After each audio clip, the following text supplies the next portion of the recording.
धन्यवाद सर।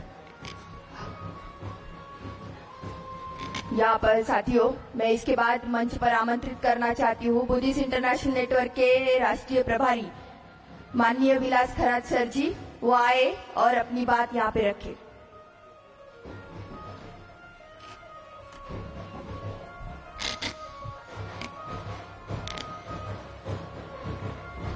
साथियों,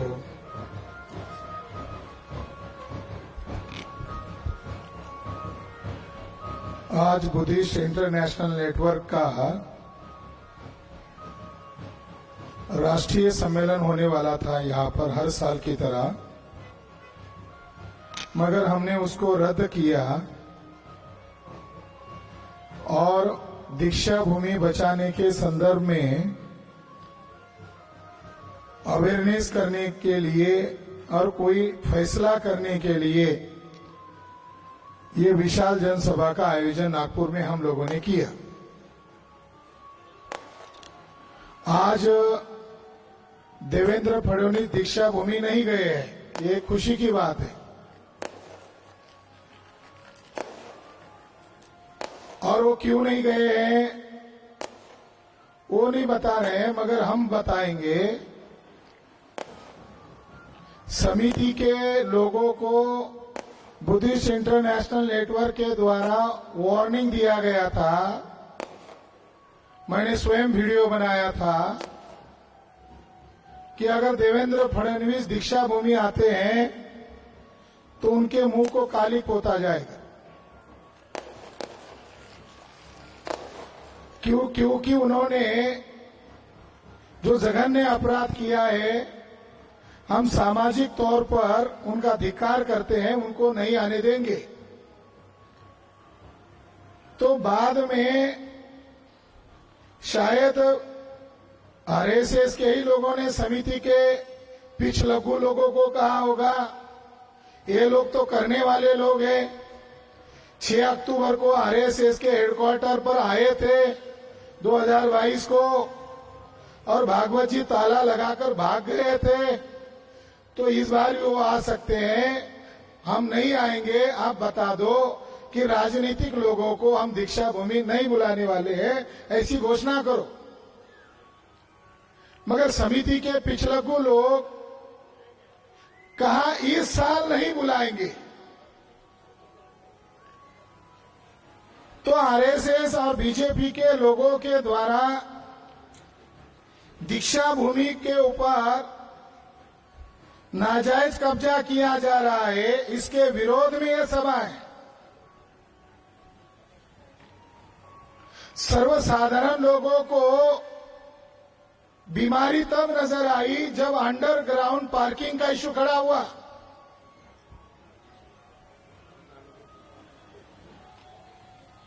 उन युवाओं को, युवतियों को मैं धन्यवाद देना चाहता हूं, नागपुर के युवा और युवतियों को, कि उन्होंने लाइव प्रेस कॉन्फ्रेंस आयोजित किया और समिति के लोगों को ऐसे ऐसे सवाल पूछे, समिति के लोग जवाब नहीं दे पाए।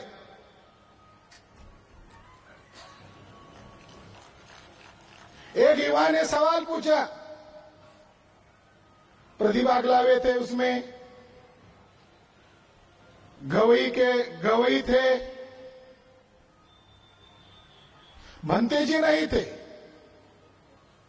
यानी बनते सुरई ससई नहीं थे, जबकि वो हमारे धर्मगुरु है ही, मगर वो समिति के प्रेसिडेंट है।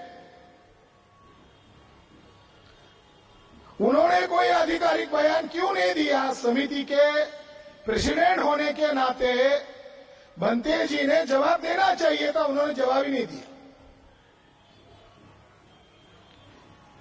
अंडरग्राउंड पार्किंग बनाई जाएगी, उनको पूछा कि लाखों लोग आते हैं तो क्या लाखों लोगों की गाड़ियों की पार्किंग की जाएगी, उसकी व्यवस्था की जाएगी?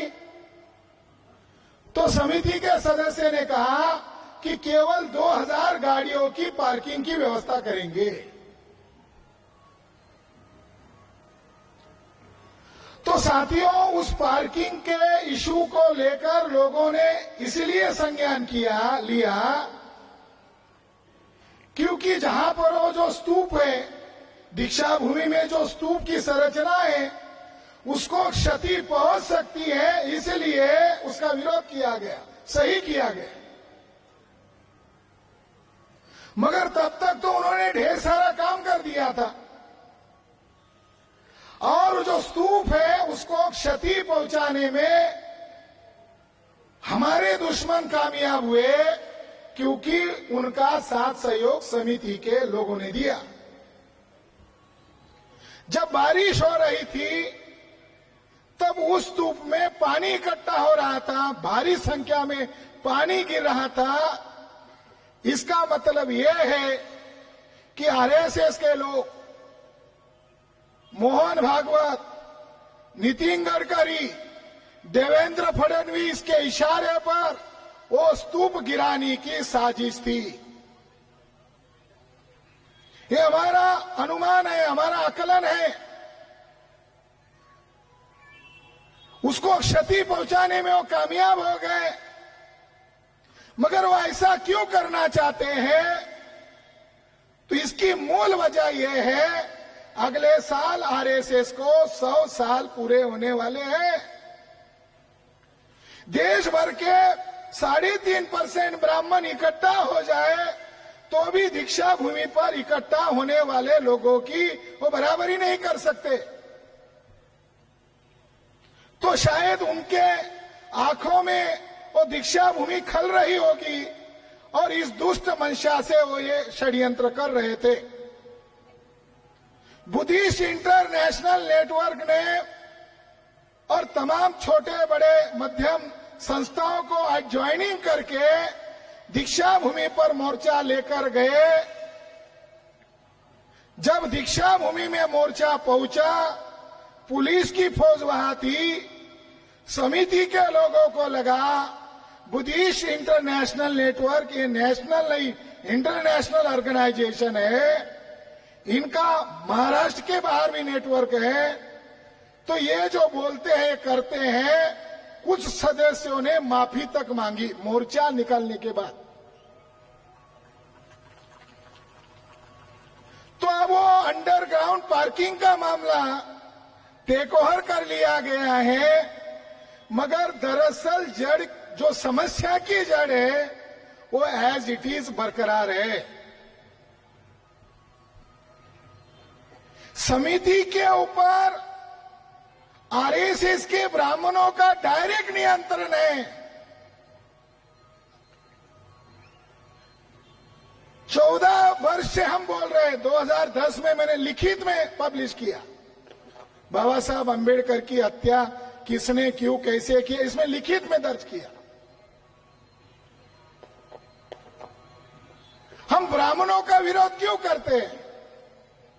समिति के ऊपर ब्राह्मणों का नियंत्रण नहीं होना चाहिए, ये बात हम क्यों उठा रहे हैं? तो मैं इसका संदर्भ के साथ आपको जानकारी देना चाहता हूं। 1954 को बाबा साहब अंबेडकर ब्रह्म देश में गए, जिसका आजकल का नाम म्यांमार है। तो ब्रह्म देश गए, दूसरी अंतर्राष्ट्रीय कॉन्फ्रेंस चल रही थी, और आज एक साथी हमारा तेलंगाना से आकर यह बात कर रहा था कि हमारी 30 बसेस आई है, हम कुछ लोग आए हैं। मैंने अभी उसका नया डाटा निकाला तो महाराष्ट्र से कुछ लोगों का नाम मुझे अभी तक नहीं मिला है, मगर तेलंगाना, आंध्र प्रदेश से all India schedule caste federation के कार्यकर्ता बाबा साहब के साथ ब्रह्मदेश गए थे, और उनका ग्रुप फोटो उपलब्ध हो गए। उस कॉन्फ्रेंस में गए थे। तो उस कॉन्फ्रेंस में बाबा साहब अंबेडकर ने ब्लूप्रिंट, भारत में बुद्धिज्म को पुनर्स्थापित करने वाला जो ब्लूप्रिंट है, वो अंतर्राष्ट्रीय बुद्धिस्ट नेशन के सामने एक्सप्लेन किया, खुला किया। उसमें उन्होंने एक संदेश दिया कि मैं जो भारत में बुद्धिज्म की मूवमेंट को पुनर्जीवित कर रहा हूं, उसमें मुझे पहली खबरदारी लेनी है कि मैं इस मूवमेंट में ब्राह्मणों को नो एंट्री दूंगा, मैं ब्राह्मणों को अलाउ नहीं करूंगा। प्रवेश वर्जित होगा। तो उन्होंने सिद्धांत के रूप में विश्व के सामने यह सिद्धांत बताया, महाराष्ट्र के लोगों के सामने नहीं बताया। तो उन्होंने इस शब्द में कहा कि ब्राह्मण अपना मेकअप करके चेहरा बदल ले, ब्राह्मण अपना चेहरा बदल ले, ब्राह्मण अपना दल बदल ले, ब्राह्मण अपनी विचारधारा बदल ले, संगठन बदल ले, मगर ब्राह्मण ब्राह्मण ही रहता है।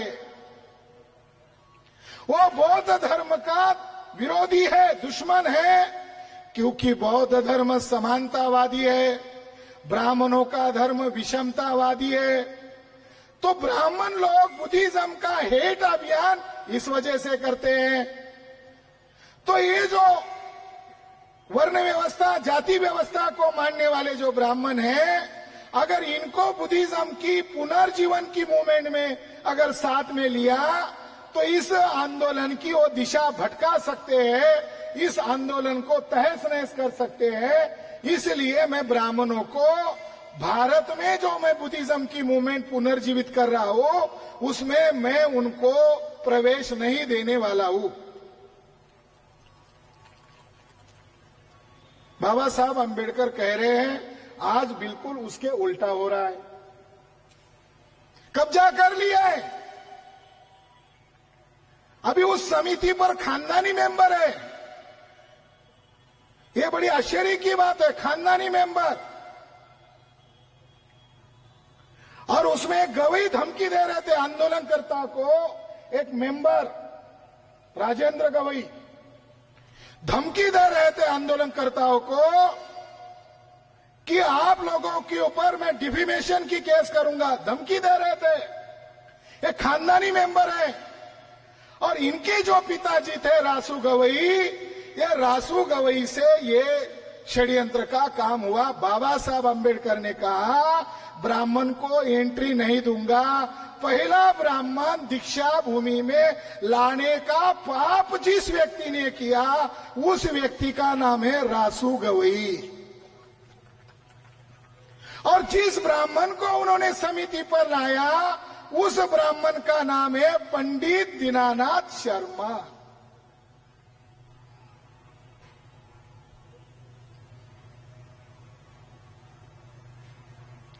जब शर्मा जिंदा थे तो मैंने उनको संपर्क किया,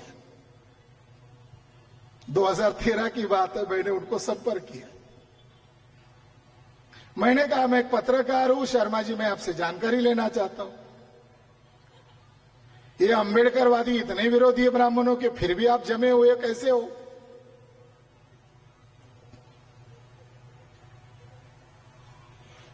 शर्मा जी को यकीन आ जाए इसीलिए मैंने भी पंडित का नाम धारण कर लिया। तो मुझे पंडित मानकर सच बता दिया, मैं आरएसएस का ही आदमी हूं और मैं अपना ही काम कर रहा हूं। वो भोले लोग हैं, जो लाखों लोग आते हैं वो भोले लोग हैं, मैं ब्राह्मण का ही काम कर रहा हूं, चिंता करने की कोई बात नहीं। ये ऐसे नालायक ब्राह्मण थे। जब हमने बोलना शुरू किया तो समिति के लोगों को लगने लगा कि अब ब्राह्मण को नहीं लेना चाहिए, अगर लेना भी है तो चुपके लेना चाहिए। तो आज वर्तमान में 3 ब्राह्मण हैं जो समिति का महापुरुष डॉक्टर बाबा साहेब अंबेडकर दीक्षा भूमि स्मारक समिति का डायरेक्ट मैनेजमेंट ये 3 ब्राह्मण कर रहे हैं। पहले ब्राह्मण का नाम है निर्झर कुलकर्णी, दूसरे ब्राह्मण का नाम है आशीष द्विवेदी, तीसरे ब्राह्मण का जो नाम है, एक जोशी है, एक कुलकर्णी है, एक आशीष द्विवेदी है। उनके चेहरे भी अगर आप देखना चाहते हो तो मैं स्क्रीन पर उनके चेहरे दिखाना चाहता हूं, ताकि ये लाइव टेलीकास्ट हो रहा है, यहाँ के लोग भी देखेंगे, दुनिया भर के लोग देखेंगे। मेरे साथी को मैं आग्रह करना चाहता हूं, हाँ ये पहले नंबर का ब्राह्मण है, जो दिखाई दे रहा है ये निर्झर कुलकर्णी है। ये तीसरे नंबर पर जो दिखाई दे रहा है ये अरविंद जोशी है। मेनन बाई तो ब्राह्मण है, वो तो खुल्लम खुल्ला आरएसएस का काम करती है, उसका भी इतिहास बताऊंगा। फर्स्ट नंबर पर और एक ब्राह्मण का चेहरा है, पीछे लीजिए, आशीष द्विवेदी, ये एक ब्राह्मण है। ये 3 ब्राह्मण है।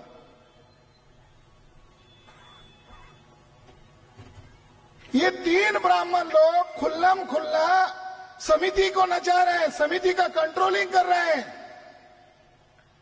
एक माननीय सदस्य को मैंने पूछा, आशीष द्विवेदी का क्या रोल है, निर्झर कुलकर्णी का क्या रोल है, अरविंद जोशी का क्या रोल है, तो उसने ईमानदारी से मुझे बता दिया कि मेरा नाम मत बताओ, आप लोग फिर आप सिद्धांतवादी हो, आपने हमारी कॉलर पकड़ ही ली है, सारा मामला पकड़ ही लिया, आप लोगों को ही मालूम है।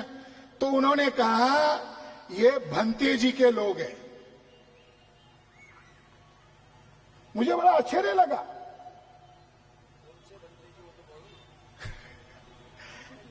तो भंते सुरई ससई के लोग हैं। तो मैंने कहा इसका मतलब है कि आपकी समिति में गुट है। तो उन्होंने आग्रह किया हमारी गुट है।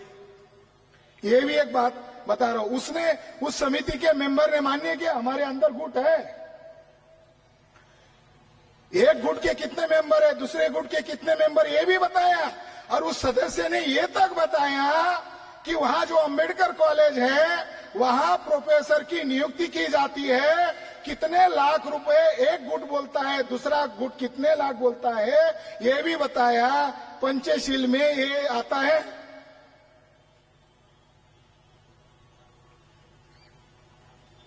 फिर मैंने दूसरा सवाल पूछा, ये निर्झर कुलकर्णी जोशी द्विवेदी का क्या पद है? जानकारी पहले लेकर गए, वेरीफाई वहां किया, तो नाक दाबा तो मुंह खोल दिया, कहा कि ये स्पोर्ट्स एकेडमी चला रहा है। 2 ब्राह्मण स्पोर्ट्स एकेडमी चला रहे। यहां उपस्थित जन समुदाय को मैं सवाल पूछना चाहता हूं, क्या बाबा साहब अंबेडकर ने जहां दीक्षा दिया लाखों लोगों को, क्या वो क्रिकेट वॉलीबॉल के लिए बनाया? वो तो ये धम्म का कारवां, धम्म का आंदोलन विश्वव्यापी हो, वो प्रेरणा स्थान है हमारा। फिर जानकारी मिलते ही मैंने उस सदस्य के ऊपर एक आरोप लगाया कि आप भी उसका समर्थन कर रहे हो, आपको सब मालूम है, इसके बावजूद आप ये बात समाज को नहीं बता रहे हो। तो उन्होंने मुझे फाइल लाकर दिखाकर कहा कि हमने ये तीनों ब्राह्मणों के खिलाफ चैरिटी कमिश्नर में रिजोल्यूशन पास करके सबमिट किए हैं और इन तीनों के ऊपर करोड़ों रुपए का भ्रष्टाचार के आरोप लिखे हुए हैं। मैंने कहा जरा फोटो कॉपी दीजिए, हम तो लड़ाई लड़ रहे हैं। उसने कहा नहीं आप दूंगा तो फिर मुझे भी खतरा हो जाएगा। फिर मैंने उनको कहा कि समिति के अध्यक्ष तो भंते जी है, कार्रवाई क्यों नहीं कर रहे हैं? तो उन्होंने कहा हम बाकी मेंबर लोगों ने साइन कर लिया, तीनों को आरोपी बनाया, मगर भंते जी के पास जाते ही, सुरई ससई जी के पास जाते ही उन्होंने उस कागज को फाड़कर फेंक दिया और 2-3 मर्तबा होने के बाद हमने रिकॉर्ड में लाकर सबमिट कर दिया। अब भंते जी नहीं है, समिति के अध्यक्ष भी है, धर्मगुरु भी है, तो दो उनकी भूमिका है, तो उनको ब्राह्मणों का पक्ष नहीं लेना चाहिए। 7 मैं अभी 3 लोग हैं, इनके पापों की गिनती कर रहा हूं। एक निर्झर कुलकर्णी है, अरविंद जोशी है जिसका मैंने जिक्र किया। अरविंद जोशी पक्का बीजेपी का आदमी है, अरविंद जोशी पक्का बीजेपी का आदमी है। गवाही बोल रहे ना कि हम कानूनन कार्रवाई करेंगे, हम गवाही के ऊपर आज सामाजिक कार्रवाई कर रहे हैं। अरविंद जोशी पक्का बीजेपी का आदमी है। उसका सबूत यह है, उसकी पत्नी का नाम विशाखा जोशी है और वो बीजेपी महिला सेल की पश्चिम दक्षिण की बीजेपी अध्यक्ष है। साथियों, वहां अंबेडकर कॉलेज में एक महिला है जिसका नाम प्रियंका सोईतकर है। एक महिला का हमने पिक्चर दिखाया, हेमा मेनन है, वर्षा देशपांडे है, आरती वजलवार है। ये सारे लोग वहां पर क्या कर रहे हैं? ये सारे लोग जो बाबा साहब अंबेडकर को धोखा महसूस हो रहा था कि ब्राह्मण लोग आंदोलन की दिशा भटका सकते हैं, आंदोलन को तहस नहस कर सकते हैं, समिति के जो ऑनरेबल मेंबर है ये इन ब्राह्मणों के इशारे पर काम कर रहे हैं। उसमें से एक महिला जो वहां की स्टाफ है, यानी उस प्रीमाइसेस के अंदर एक कॉलेज है, उस कॉलेज के माध्यम से ये 7 ब्राह्मण घुस गए। हम सोच रहे थे कि घुसे कैसे। एक स्क्रीनशॉट है उसका, उस प्रोफेसर का, उसने आगे करो, जिसमें वो कह रही, ये प्रदीप, ये आशीष द्विवेदी है। आशीष द्विवेदी के पास क्या जॉब है? साइकिल स्टैंड का वो कर्मचारी, इस नाम पर लिया। अब यहां समिति का प्रेसिडेंट भी नहीं है। मोदी जी बुद्ध के सामने झुक रहे हैं, प्रधानमंत्री आ गए। यूएसए से एक अंतर्राष्ट्रीय व्यक्ति है, आशीष द्विवेदी बता रहे, यानी देश दुनिया, श्रीलंका के लोग आए हैं, मान्यता प्राप्त लोग आए, उनको गाइडलाइन कर रहे हैं। कौन कर रहे हैं? आशीष द्विवेदी कर रहे हैं। उसका क्या रोल है? उसका कोई रोल नहीं हुआ, ना यह समिति का मेंबर है, ना यह समिति का प्रेसिडेंट है, मगर आशीष द्विवेदी ही वहां पर खड़ा है जहां बाबा साहब अंबेडकर की अस्थियां हो सकती है। हमारा दुश्मन वहां पर खड़ा है। अब वो जो महिला है उसने व्हाट्सएप पर जो दिखाया वो बहुत ही संगीन है। आगे करो। हाँ, ऊपर लिखा है, बताओ देश कैसे तरक्की करेगा। ये किसने शेयर किया है? हेमा मेनन ने अपने सोशल मीडिया के स्टेटस पर लिखा। कब पोस्ट किया? 27 फरवरी 2016। ऊपर क्या है? बताओ देश कैसे तरक्की करेगा, से no to reservation.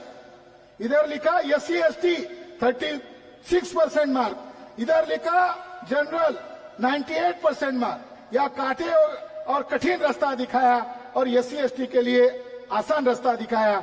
Madam Menon ने नीचे लिखा, फिर भी रोते रहते और गाली भी देते हैं ये लोग, रिजर्वेशन जिंदाबाद।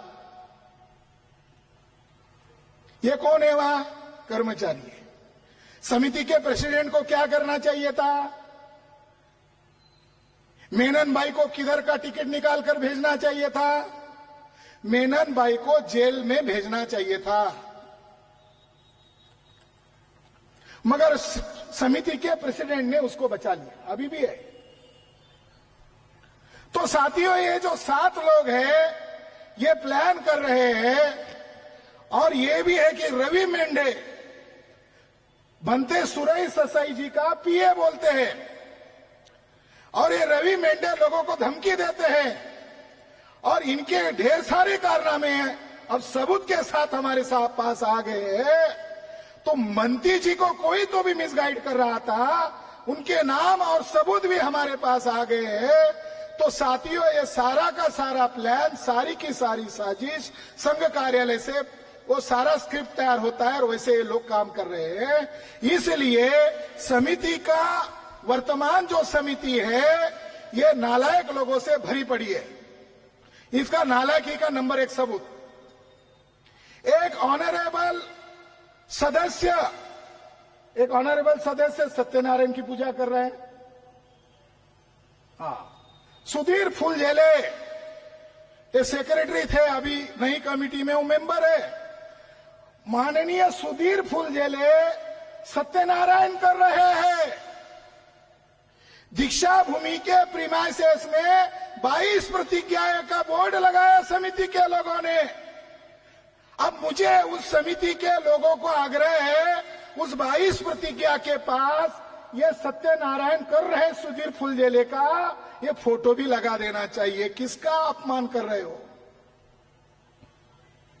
सुनने में मैंने ये जानकारी एक ऑनरेबल मेंबर को बताया, वो तो राजी नहीं हो रहे थे कि समिति में अलबेल है, कुछ नहीं हो रहा है। तो मैंने उस समिति के मेंबर को ये तस्वीर दिखाकर कहा, कैसे अलबेल है? तो उन्होंने कहा ये गलत किया, ये गलत है, मैं इसको असहमत हूं। फिर मैंने कहा ऐसी कौन सी कमजोरी है फुलझेले की, क्यों ऐसा कांड कर रहे हैं, ऐसा दुष्कृत्य कर रहे हैं? तो उन्होंने मुझे जानकारी में बताया कि उसके लड़की का नॉर्थ इंडिया के लड़के के साथ शादी हो रहा है और नॉन बुद्धिस्ट है, इसलिए वो जो लड़का है वो ब्राह्मणवादी हो सकता है। उसके परिवार वालों ने सत्यनारायण का आग्रह किया, फुलझेले जी गए और बेटी के प्यार में उन्होंने ये कर दिया। वहां उनकी मिसेज बैठी थी, मैंने उनको कहा मैडम मैं आपको जज बनाता हूं, हमारा और आपके पति का एक युक्तिवाद चल रहा है, आपको जज बनना है, आशा है आप पक्षपाती नहीं होंगी। तो उन्होंने कहा वो बताइए। तो भावनिक होना स्वाभाविक है, लड़का लड़कियों के प्रति माता पिता को भावनिक होना स्वाभाविक है। बाबा साहब अंबेडकर का निजी जीवन देखिए, बाबा साहब अंबेडकर का एक निजी जीवन का मैंने उस सदस्य के सामने उदाहरण दिया कि बाबा साहब अंबेडकर अपने लड़के यशवंतराव अर्थात भैया साहब की शादी करना चाहते थे, तो उनकी करस्पॉन्डेंस अवेलेबल है, वो इतनी पढ़ी लिखी होनी चाहिए, वो संस्कारी होनी चाहिए, वो मेरे परिवार का नाम रोशन करे, हमारे आंदोलन के साथ खड़ी होनी चाहिए, मापदंड तय किया। मगर भैया साहब ने पहले ही लड़की तय कर ली, पिताजी के मर्जी के विरोध में जाकर भैया साहब ने शादी कर लिया, बाबा साहब के लड़के ने शादी कर लिया। बाबा साहब अंबेडकर अपने एक लौते लड़के के शादी में नहीं गए। गए हो तो सबूत दिखाओ, फोटो दिखाओ। बाबा साहब नहीं गए। तो मैंने उन मैडम को कहा बाबा साहब का जीवन देखिए, ऑनरेबल सदस्य का, सेक्रेटरी का जीवन देखिए, इसमें कौन सही है कौन गलत है। तो उस महिला ने कहा बाबा साहब ही सही। अब साथियों, जो माननीय अध्यक्ष हैं बनते सुरई ससाई, अब उनकी क्या कमजोरी है वो ढूंढना चाहिए। वो कहां गए? वो गए एक मेंटल आदमी जो गुजर गया है, मनोरुग्ण था, उसका नाम विक्तू बाबा था, उसकी समाधि बनाई गई है और उसके समाधि के दर्शन के लिए हमारे धर्मगुरु को नहीं जाना चाहिए था।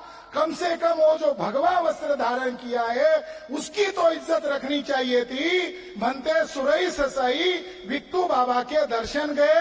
जब वो दर्शन करने गए थे, वहां सैकड़ों की संख्या में महिलाओं के शरीर में भूत का प्रवेश हो चुका था। बनते जी उसके समाधि को नमन कर रहे हैं और महिलाएं के शरीर में भूत घुसा था। इसकिया दे रही, आवाज दे रही है। वो वीडियो यहाँ पर मैं दिखाना चाहता हूँ ताकि लोगों को यकीन हो जाए जो हम बात कर रहे हैं केवल पार्किंग का मामला नहीं है, समिति ही रद्द होनी चाहिए।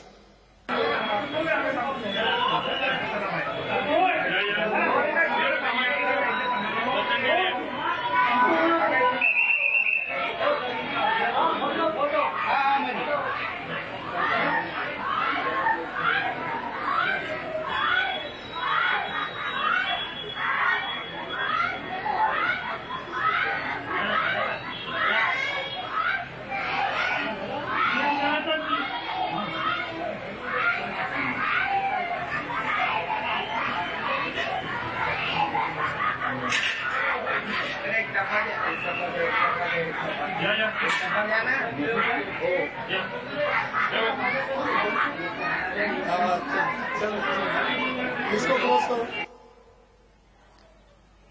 अब वो उसमें उनके साथ जो भिक्खू गए उनके चेहरे को हम स्टडी करने वाले हैं और उनको विनती करने वाले, आप सिर्फ चिवर छोड़ दो क्योंकि वहां जाने से आपका चिवर भ्रष्ट हो गया। अभी कल की बात, ये तो बहुत सारा डाटा है, बहुत सारा मसाला है। अब कल की बात, हमारे बुद्धिस्ट इंटरनेशनल नेटवर्क के सीआईडी वहां घूमने गए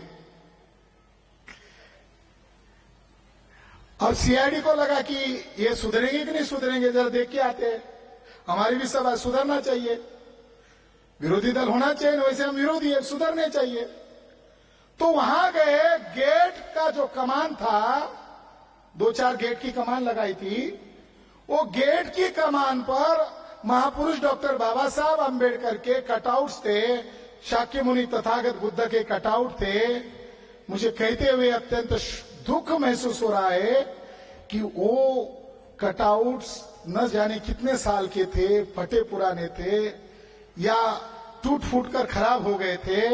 वो हमारे साथी ने देखा, आम महिलाएं चिल्लाकर कह रही, अरे ये किसने किया? तो दूसरे लोग कह रहे हैं ये समिति के लोगों ने किया। तो हमारे लोगों ने उसका वीडियो बनाया और माननीय ऑनरेबल सदस्य मिलिंद फुलझेले ये सदस्य के पास गए और उनको ये दिखाया।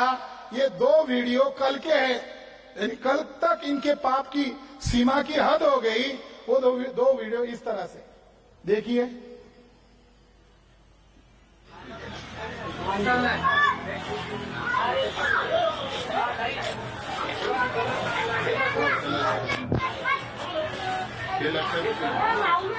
गलत लग रहा है, कोणी लावलेला आहे पाय दादा काढायला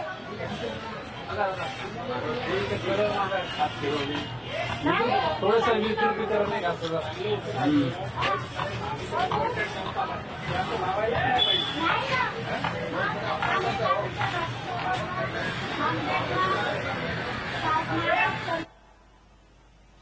मिलिंद फुलझेले जी का जवाब सुनिए। त्यांना बोलावा ना, आमच्यासमोर बोलावा ना, आमच्यासमोर बोलावा. तुम्ही भेटून या, काही प्रॉब्लेम नाही. अरे माझ्याकडे नाही हो डेकोरेशन. तुम्ही काय डेकोरेशन राहतो का?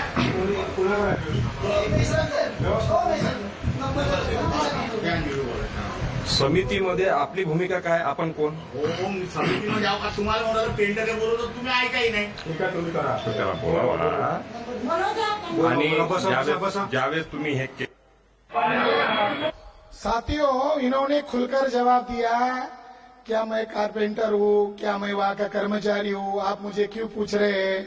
मिलिंद फुलझेले को नीतिमत्ता होगी तो इस्तीफा दे देना चाहिए, ये उनका जवाब सही नहीं था।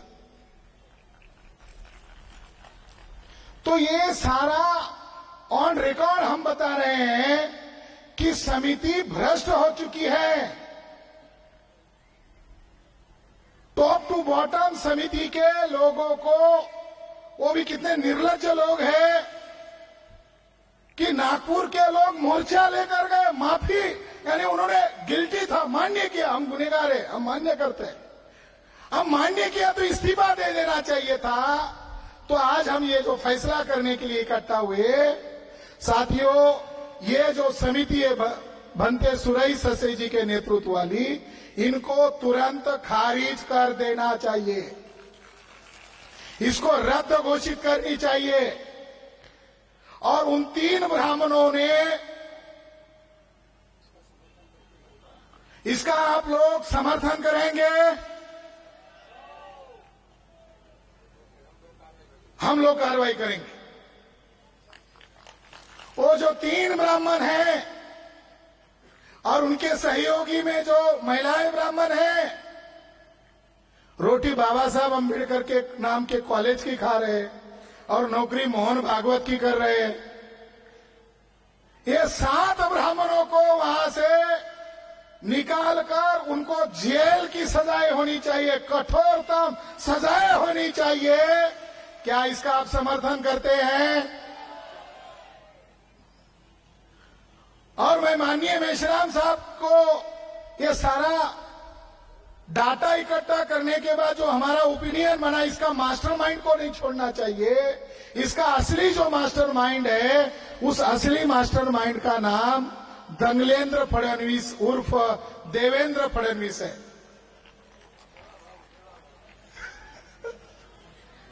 देवा भाऊ, गुंडे पालने वाला। अनिल देशमुख जो जेल में गए थे, उन्होंने ऑन रिकॉर्ड बयान दिया। एक पश्चिम महाराष्ट्र में एक साधारण आदमी, उसको जेड सिक्योरिटी था, मेरे पास आया और कहा सब एफिडेविट रेडी है, बस आपको साइन करनी है। यानी गुंडे पालने वाला। तो मैं आग्रह करूंगा माननीय अध्यक्ष जी को कि देवेंद्र फडणवीस इसका असली मास्टरमाइंड है।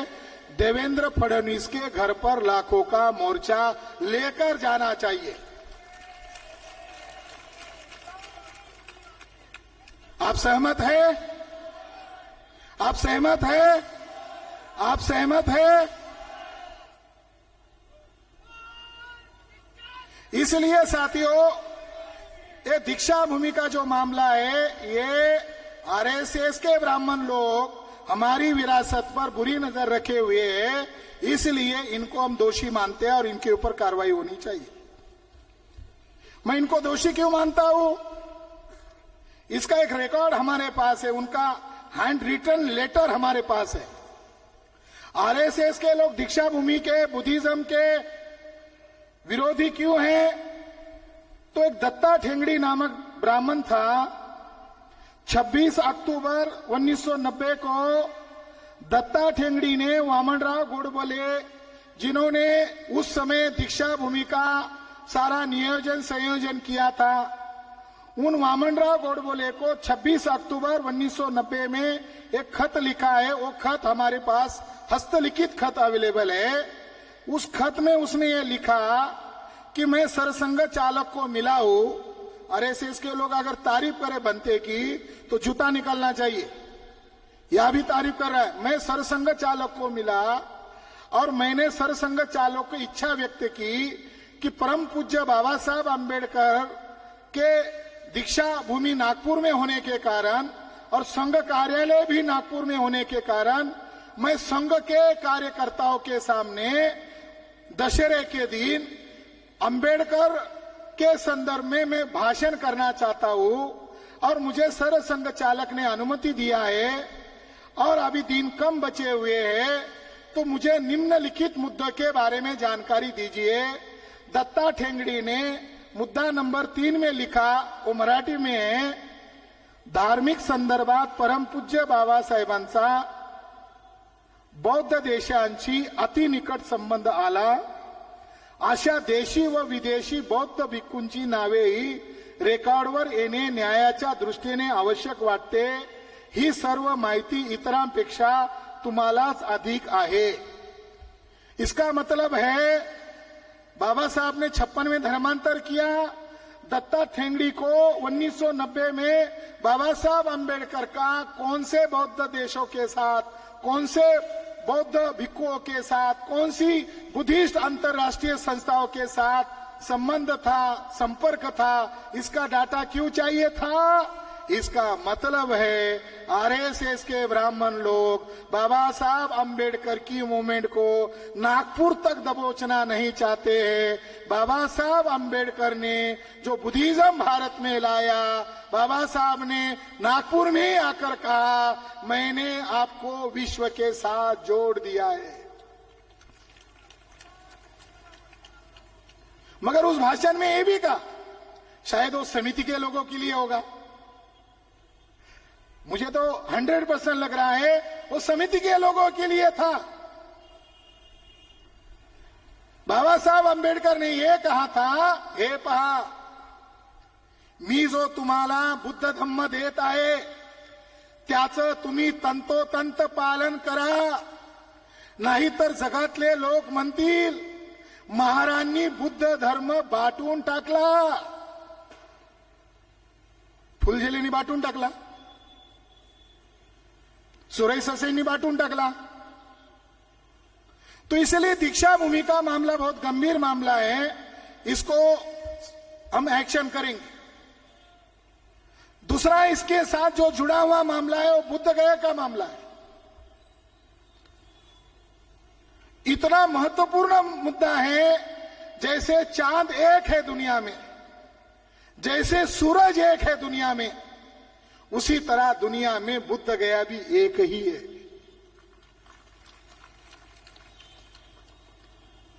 सिखों के गुरुद्वारा पर गैर सिख कब्जा नहीं कर सकता।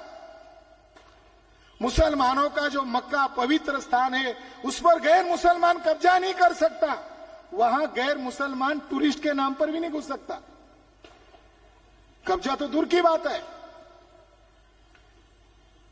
पोप के अलावा ईसाइयों के अंतर्राष्ट्रीय धर्म स्थल पर कोई नियंत्रण नहीं कर सकता।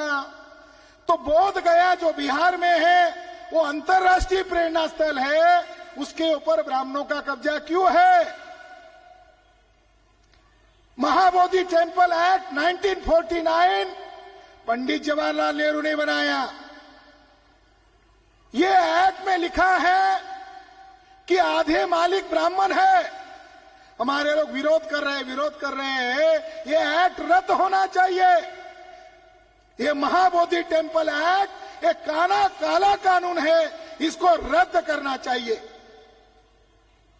साथियों, 5 मेंबर ब्राह्मण है हिंदू के नाम पर, उसमें महंत ब्राह्मण है, कलेक्टर ब्राह्मण रहेगा, बहुमत ब्राह्मण का रहेगा, 4 मेंबर बुद्धिस्ट रहेंगे। इस तरीके से इन शैतान लोगों ने, दुष्ट लोगों ने, विधर्मीय लोगों ने बौद्ध विरासत पर कब्जा किया हुआ है। ये अंतरराष्ट्रीय अपराध है, केवल नेशनल क्राइम नहीं है, ये इंटरनेशनल क्राइम है।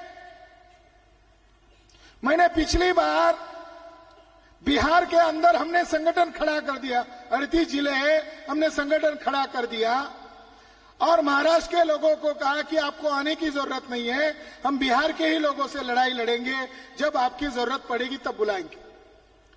हमने कालचक्र मैदान में सभा बुलाई, वहां 20 से 25 हजार लोग इकट्ठा हुए और वहां हम लोगों ने उस काले कानून का पर्दाफाश किया, महंत ब्राह्मण के काले करतूतों का पर्दाफाश किया। और मेरे मन में आया कि काश मैं आज ये काला कानून जला दूं तो मेरे साथी ने कहा आपके ऊपर एफआईआर होगा, आपको तुरंत बिहार की पुलिस अरेस्ट करेगी। तो मैंने कहा अगर ऐसा हुआ तो आपको मिठाई बांटनी चाहिए, ये खुशी की बात होगी, क्योंकि या वो हम पर केस करे, हमको कोर्ट में ही जाना है, या हम उनके ऊपर केस करें, उनको भी कोर्ट में ही आना है। तो हमने सोचा ये अवसर है, महाबोधि महाविहार का कानूनी भी लड़ाई लड़ने का अवसर है। मैंने उस एक्ट को महाबोधि महाविहार की सरजमी पर जला दिया। जलाने के बाद कलेक्टर का पीए मेरे पास आया, कहा कलेक्टर साहब आपको मिलना चाहते हैं। मैंने कहा एफआईआर नहीं करना चाहते? तो कल पीए ने कहा आपको एफआईआर करके क्या हम हीरो बनाएंगे? आप तो इंटरनेशनल हीरो बन जाएंगे, अब बिहार के हीरो नहीं बनेंगे। वो नहीं कर पाए। मैंने वहां ऐलान किया था, वहां घोषित किया था, और अभी 17 सितंबर को भारत भर के अलग अलग बुद्धिस्ट ऑर्गेनाइजेशन के लोगों ने, और उसमें हमारे मित्र थे लामाजी, आकाश लामाजी सिलीगुड़ी के, उन्होंने भी, और हम लोगों को भी उसमें दावत दिया, हम लोग भी उस मूवमेंट में सहभागी थे। वहां मैंने गांधी मैदान पर 17 सितंबर को ऐलान किया है, जो मैंने वहां बात कही थी, आज ये सभा में हम